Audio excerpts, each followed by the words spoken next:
আসসালামু আলাইকুম গাইস, এটা হচ্ছে মুগ্ধ মিষ্টি পপকর্ন। তো গাইস, এটার রেসিপি জানতে হলে আমি এখনই বলতেছি।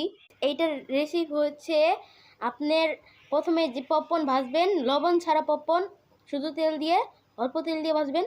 তারপর ওই পপকর্ন নামিয়ে একটু ঠান্ডা করে ওই কড়াইটি আবার ধুয়ে তারপর ওটার মধ্যে চিনি দিবেন আর হলো পানি দিবেন। তারপর হলো চিনিটা গলাইয়ে তারপর পপকর্নটা ধীরে ধীরে নাড়াচাড়া দিলেই এই পপকর্নটি হয়ে যাবে। আর যদি আপনারা আরটু ভালো করতে চান তাহলে চিনিটাকে বাদামি